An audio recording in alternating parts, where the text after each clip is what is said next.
Good morning and welcome to Ask the Expert, which is an award-winning daily series from 8:30 to 9, designed to help small businesses. It's really good to be with you this morning. If you've got any questions, you can ask them in the comments, and I'm going to be answering those a bit later. Intuit, QuickBooks and Selfspace have launched a Mindful Tax Kit, which is a really amazing 10-step guide to help you with your tax returns, make them a lot less stressful. So please have a look at those. And if you need any more advice, you can join the official Intuit QuickBooks SMB community on Facebook. Accounts and business experts are on hand 24/7. So it's a really supportive and helpful place for you to check in. And during the live session, we're going to be running a poll. So please do engage with that. And I'm going to reveal the results at the end of the show. And I'm really looking forward to seeing how you guys are doing in terms of your stress levels. So I'm Jodie Cariss. I am a therapist and I'm an executive coach, and I'm also a small business owner. So it's really nice to be with you today. Selfspace is a contemporary mental health service. So we work with individuals, we work with couples, and we work with many global businesses to support their employees with their mental health.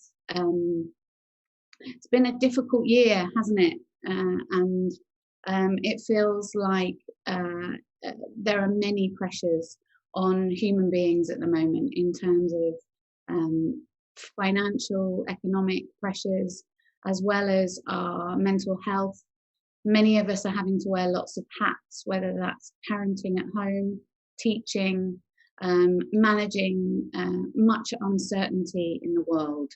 And I think we are feeling it a lot. We feel exhausted, overwhelmed, and we're having to adapt really fast to many kind of changes in the world that we perhaps hadn't been anticipating and we weren't prepared for. And I think that it's led us to really tune in with ourselves, because ultimately at the end of the day, the thing that we do have charge of is our own mental health and how we're doing and how we're taking care of ourselves. So I wonder how you've been feeling, what's been happening for you. Perhaps it's been a really progressive, useful, hopeful time for you, but it might also have been deeply challenging. I think lots of people are struggling with stress, feelings of overwhelm. Tax return is one of those. Our thoughts and feelings about that can be really complex and deep. And, something that my team is hearing, we've got 40 therapists on the team, is that there's a lot of grief at the moment. I think we're struggling with the loss of things, aren't we? The loss of routines and rituals, whether it was your commute into work or the people that you connected with. Perhaps you're really used to working alone and at home, and perhaps it feels quite normal for you. So perhaps you're concerned about what it feels like, what it's going to be like when we return to some kind of normality, if that's what's going to happen.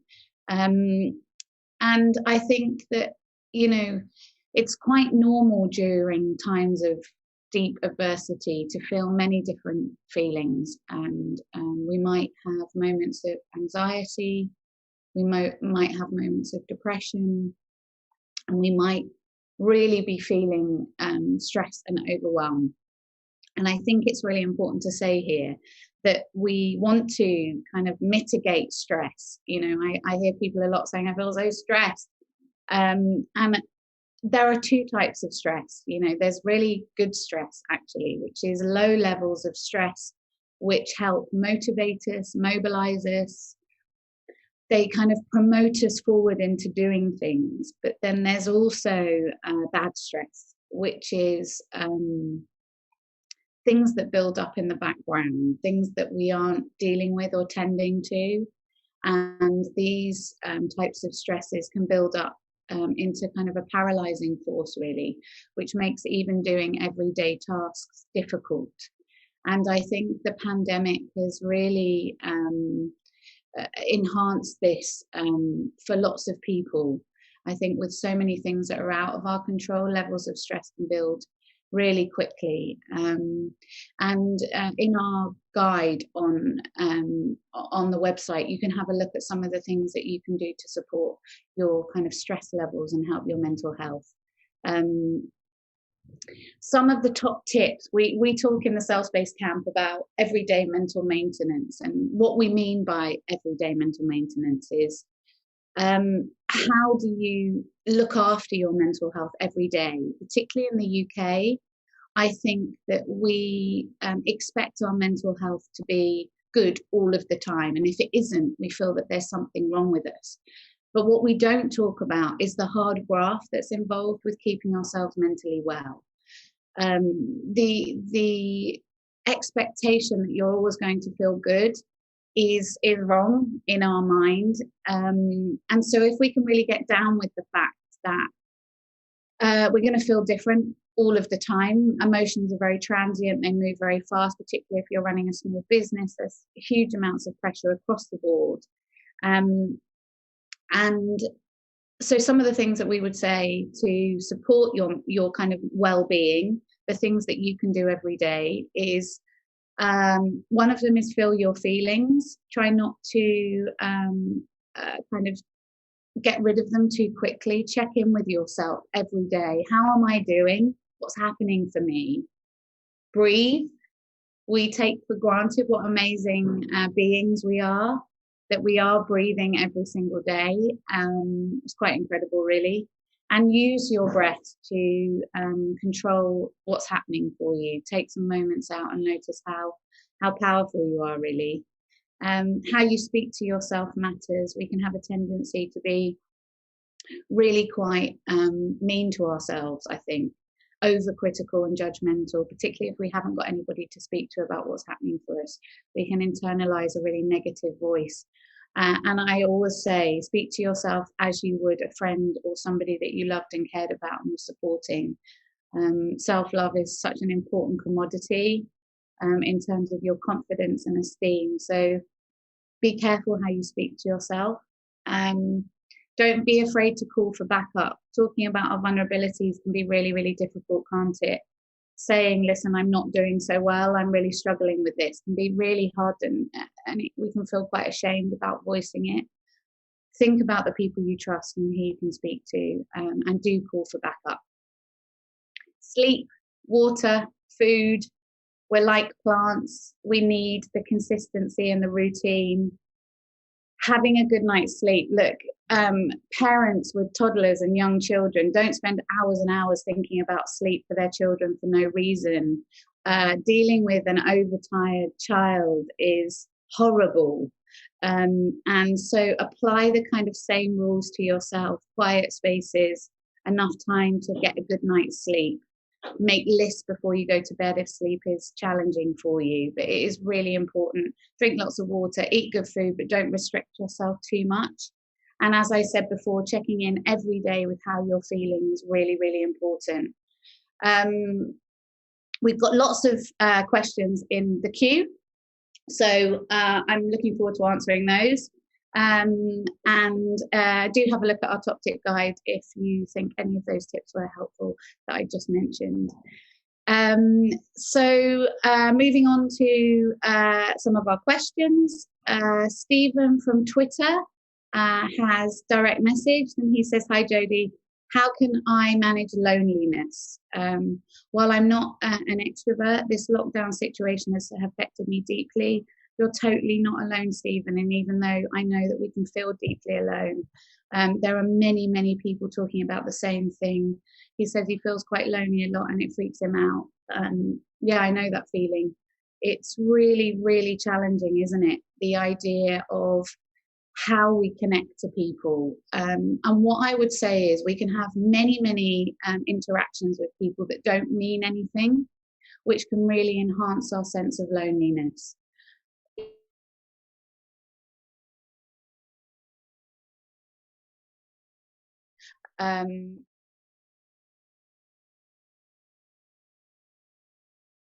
So find a ways to kind of reach out and share what's happening for you, Stephen, and thanks for sharing that. I really appreciate it. Sending you some good vibes. Daisy from Facebook, she's messaged in to say she's suffering from anxiety attacks for the first time in her life. That's so frightening, Daisy, and it was really terrible. She says she doesn't know why she suffered right now, and I've had more stressful times before, and I don't have much stress at the moment. Should I look for help, or could this be a one-off thing? Anxiety is one, it's a horrible thing to feel in our body, isn't it? Because it can it impacts the way that our heartbeat happens. We can become quite sweaty. We can feel really, really overwhelmed with everyday tasks. So it's not a nice thing to experience. So I really feel for you, Daisy. I would say do reach out. Listen, I'm a massive advocate for therapy. People think they only can come to therapy in times of crisis. I think it's an amazing place to come to build your resilience. So do reach out. Tell people that love you and care about you that you're struggling with this, and breathe. Listen, anxiety is a really powerful communicator from your unconscious that something needs dealing with. And you can bear it, even though it feels really horrible. So take it as a note from yourself that there's stuff going on for you that might need looking at. And breathe. Square breathing is really helpful. Breathing in for 4 and out for 4 when you're feeling really, really overwhelmed. So thank you so much for sharing that, Daisy, and wishing you all the best. Rupai from Twitter, I think that's how you say it, or is it RuPaul? Sorry if I got that wrong. How can we develop awareness for triggers or negative thoughts and feelings? Gosh, that's a really big and important question. And we were talking about this when we were thinking about the mindful tax return, because money is such a huge trigger. It's important to talk with somebody experienced, and I think therapy is a really good place for that, to look at what patterns are happening for you and what the triggers might be, because they can be really irrational, can't they? I would say take notes, notice your patterns of behavior for yourself, and really challenge yourself to think a little bit differently about the things that are causing you pain and stress, and try to interrupt your negative thoughts with things which feel a bit more positive, the things that you can do. And there are many things, I don't doubt. Thank you for that question. Sherry from Instagram has direct message, and she says, hi Jodie, hello, nice to meet you. How can I monitor my mental health? What's healthy in this pandemic and lockdown situation, and what's concerning? I would look at things that are happening to you in your life that you used to be able to manage well, which now feel much more difficult.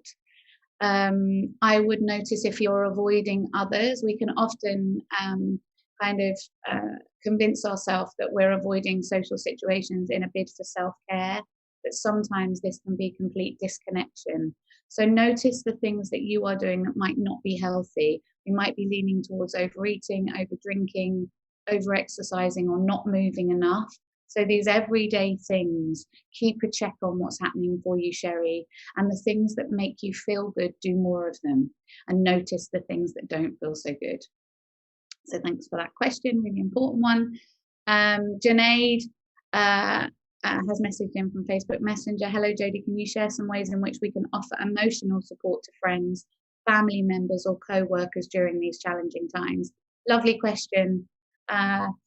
I think it's really important to take a look at ourselves and think about what we need, and then use that in the way that we communicate with others. So it might just be sharing your difficulties, which is like, I'm having a rubbish day today, what's happening for you?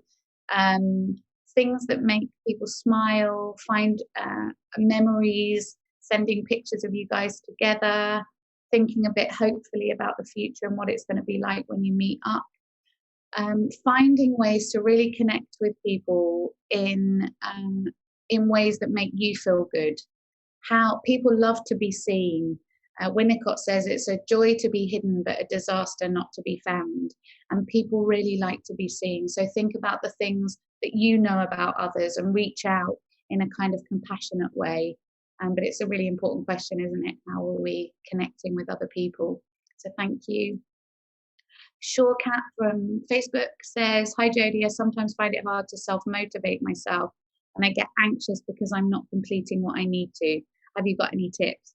Yeah, it's a bit like the monster under the bed, isn't it? The more things that we let build up and don't look at, the more overwhelming they can feel.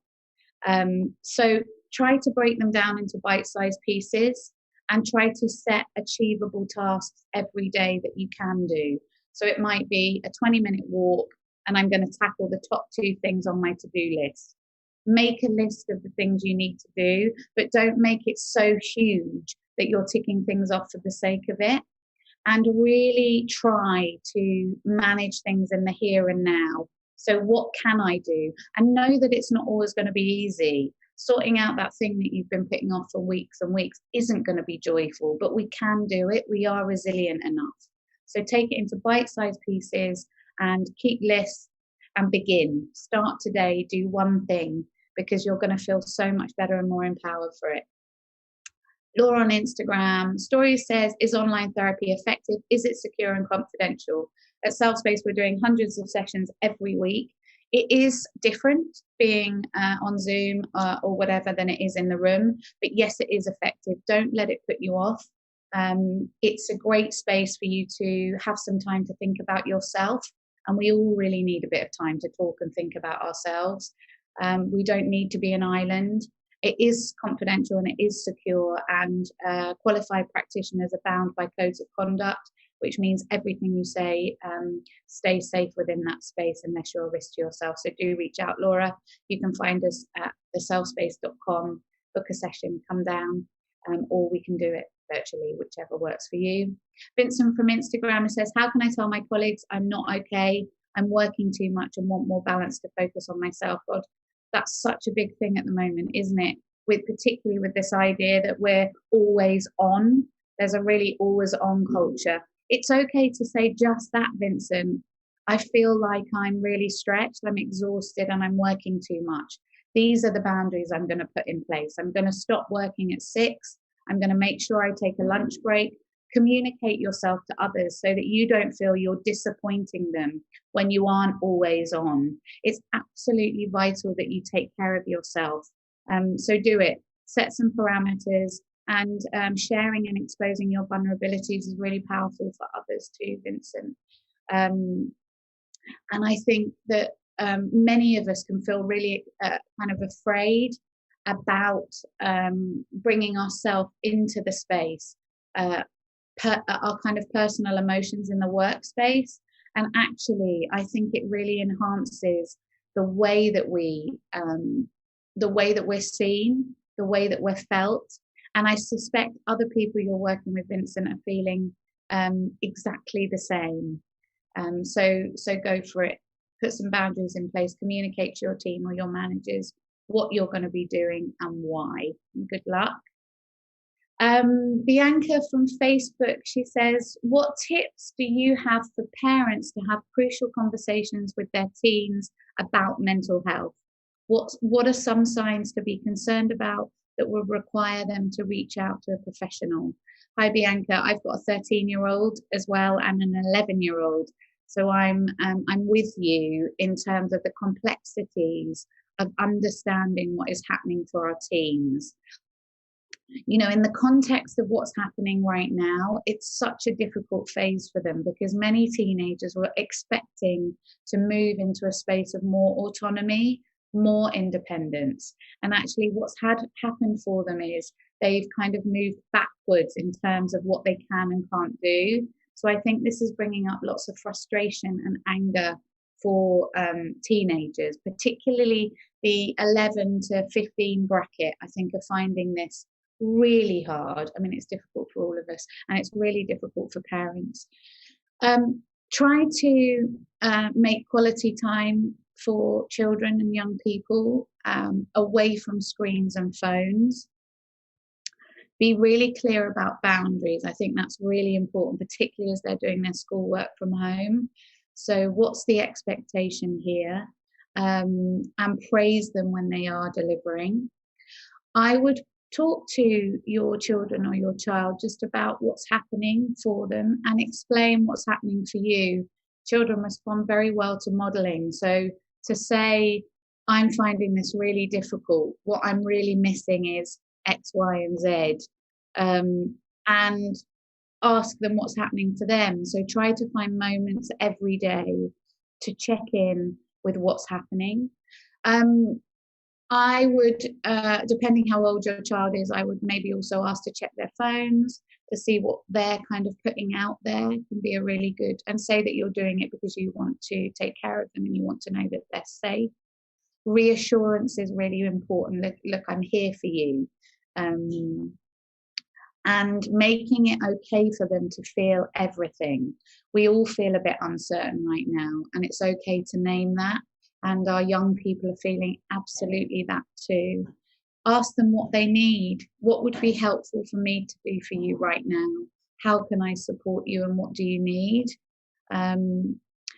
Try to avoid kind of conflict, and I know that's really easy to say, and we do often lose it with our children, and it's okay if we apologize afterwards, but try to notice what are they actually saying when conflict emerges. So when you do find yourself drawn into an argument, what is not being said, because sometimes they can disguise their vulnerabilities with anger and frustration. But it's hard, isn't it? It's really difficult, because so many of the support mechanisms we've all been used to and our young people have been stripped away, and we're left as parents with a real sense of not being good enough. And you are. So reassure yourself of that and tell them that you love them. It's really important. We all need to hear that, don't we? Audrey from Twitter. She says, hi Jodie, therapy has been a taboo in our society, so it so has, hasn't it? But the more I read about it, it feels like it's just like exercising, gym for the mind. I want to start, but don't know what's right for me. Can you share some guidance? Hi, Audrey. My niece is called Audrey. It's such a great name. I really think it is an amazing thing to do every day. I've been in therapy for over 17 years, and if you can think about it in the same way we think about taking care of our physical selves. In the UK, it's so culturally difficult to say I'm not doing so well, and the minute anybody says I'm kind of struggling a bit, everybody sort of responds in a panicked way. But this is human nature.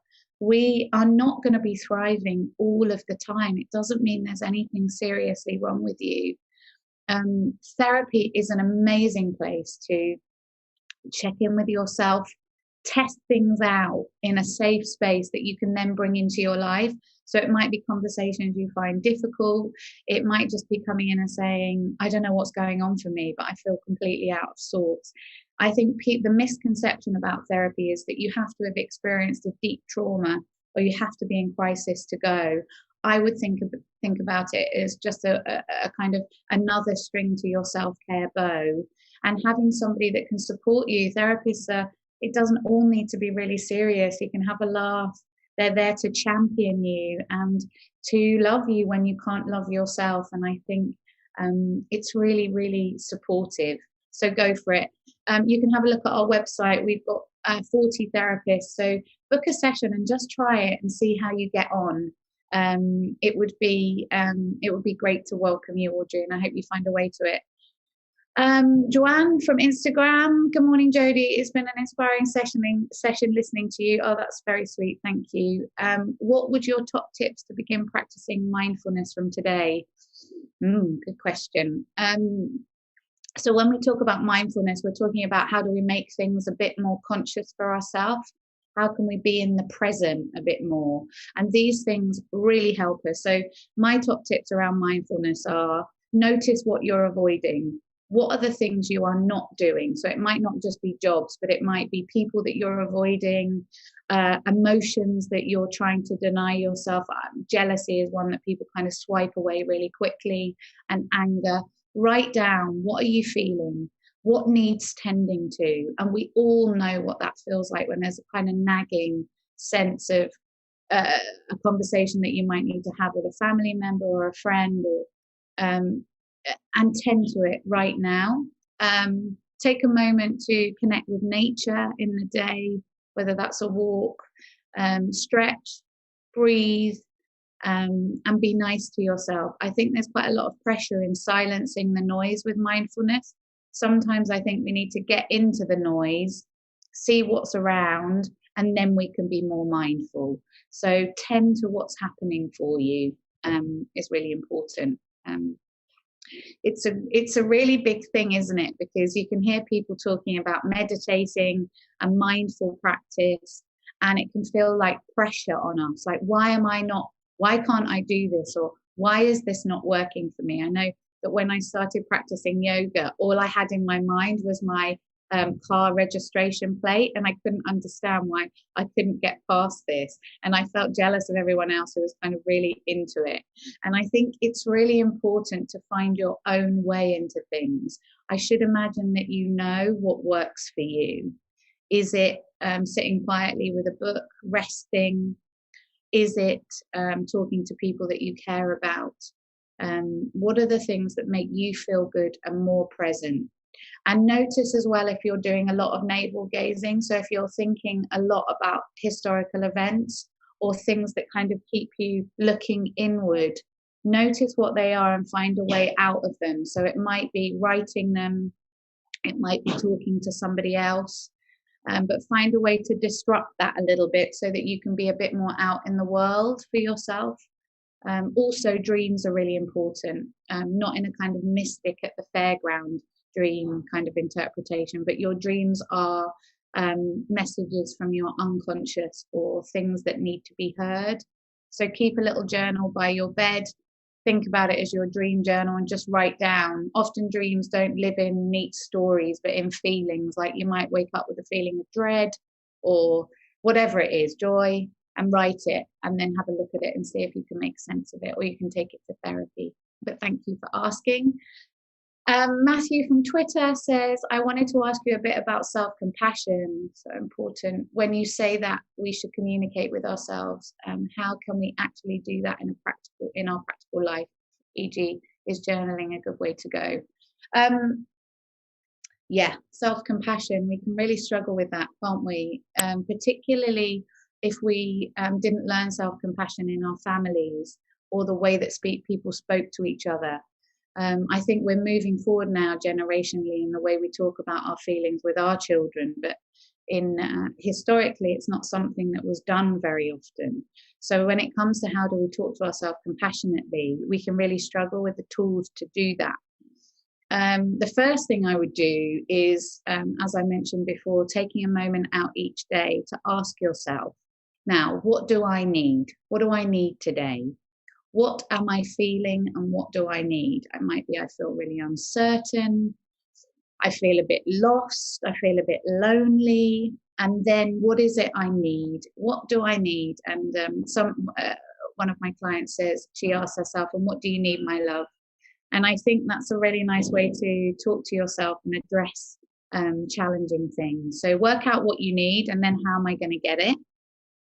Who can I ask or what can I do for myself?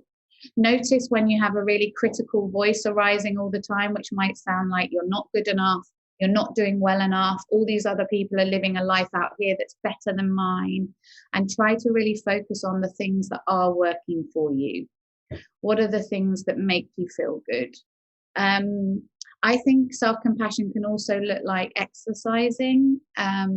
It's a way of showing us what we can do. So take it slowly, do something every day, and build that into your routine. Journaling is excellent. I think it really helps us to get our thoughts and feelings out. I also think the way that we feed ourselves, the way that we treat alcohol, the way that we treat the things that might not be so good for us is a way for kind of self-compassion. Chloe, Instagram story says, how do I switch off my inner critic? Listen to what the critic is saying and then decide what is useful, what does need to be tended to, and then everything else, wipe it away. And that's easier said than done, but if you can focus on the things that you can do, it's a really good way of moving past that. We all have a kind of really critical voice, and sometimes using experiences of what we didn't do so well to better ourselves is really powerful. If we can lean in to those feelings of shame, which might be, I wish I'd said that, I wish I hadn't done this. If you can use it to kind of propel yourself forward rather than kind of dwelling on what has been, I think it's really, really helpful. So many amazing questions. I think it's so important, isn't it, to just take a minute to think about our mental health, to engage with our feelings. And you guys have really shared some really valuable and helpful things. And I think it really shows us that we're quite united in this sense of how we're feeling, and the world is uncertain at the moment. So it's good to share, I think, and it's been really good to be in this space and to kind of hear what all of you have been thinking and feeling. So I found that really valuable. Thank you so much. And lots of you have kind of answered our poll question. We asked you today, do you handle stress well? And 40% of you answered yes, and 60% of you said no. That's quite high, isn't it? 60%. And stress is very difficult to handle, as I said at the beginning, and we all feel it. There isn't one person that doesn't feel stress. It's part of our kind of humanness. And I think if you kind of take notice of what people have been asking in the questions today and look after your mental health in small bite-sized pieces every day, and try to get in touch a bit more with your feelings, it's going to help with your stress levels. So I hope that's been helpful in terms of thinking about stress, and know that you're not alone in feeling stressed. It's a real thing, and it's okay. Just don't let it build up too much. It's been really great to be with you guys today. Thank you all for tuning in this morning. If you've got any questions, then please get in touch with myself. You can reach me on hey@theselfspace.com, and you can follow us on Instagram @theselfspace. And if you tune in tomorrow on RC Expert at 8:30, Katie Howe, who pioneers social media marketing, launching her social media agency, Immediate Future, 15 years ago, just as Facebook made its way onto the university campus. So she's got loads of experience. Please tune in tomorrow to learn how you can supercharge your social media to grow your business or your personal brand, which is really important. I'm going to be tuning in.